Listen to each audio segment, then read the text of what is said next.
श्रावण महिना सुरू आहे आणि श्रावण महिन्यामध्ये श्रावणी धपाटे केले जातात। ते कसे बनवायचे चला तर आपण पाहूया।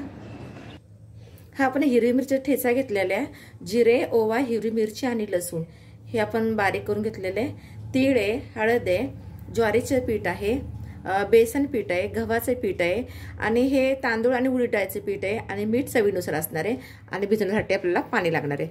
तर आपण सर्व एकत्र करत घेऊ आणि आपण हे भिजवूया। हे पीठ भिजवताना घट्ट भिजवून घ्या।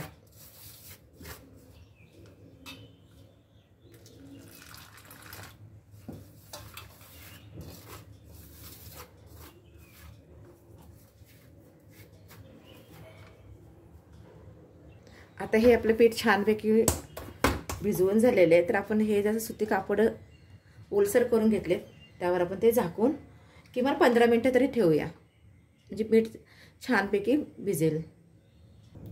15 मिनिटं झालेले आहे, तर आपण आता हे धपाटे ठेवलेल्या कापडावर आपण थापून घेणार आहे।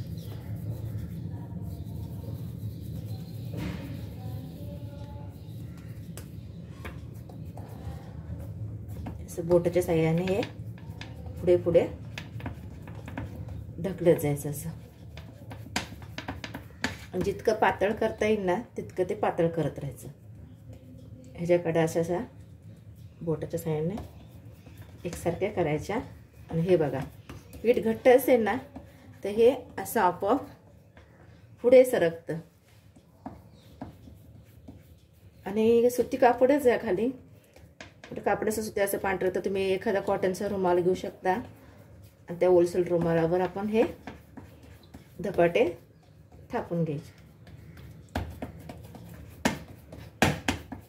हे बघा किती छान असं पातळ असे झालेले आहेत। त्यासाठी पीठ घट्ट भिजवायचं आणि किमान 15 मिनिटं तरी ते रेस्ट करायला ठेवायचं। तर आपले हे धपाटे तयार झालेले आहे। छानपैकी त्याला होल पाडून घेऊया। ह्याच्यात तेल केलं की सगळ्या बाजूने ते शेकलं जातं। चला धपाटे टाकून घेऊया। तवा गरम झालेले तर आपण यामध्ये धपाटे घालून घेणार आहे।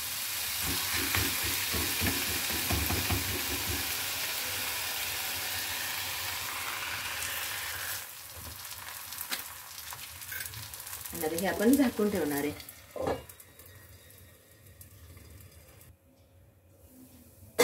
आता आपण याच्यावर तेल घालून घेणार आहे। त्याच्या बाजूने सगळे तेल सोडा आणि या होल मध्ये पण थोडं तेल सोडा। फारच छोटे होल केलेले, तुम्ही मोठे करू शकता। आणि धपाटे हे सहसा एकाच बाजूने हे शेकले जातात।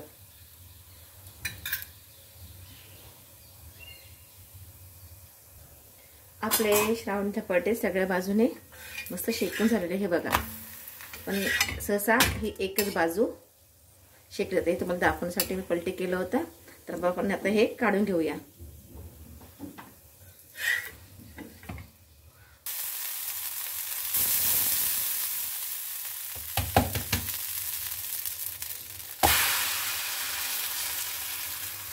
अशा प्रकारे दुसरं पण टाकलेलं आहे, तर आपण हे झाकून ठेवूया। अशा प्रकारे तयार आहे आपलं श्रावणी धपाटे। तुम्ही ही रेसिपी करून पहा, आवडल्यास लाईक करा, शेअर करा आणि सबस्क्राईब करा।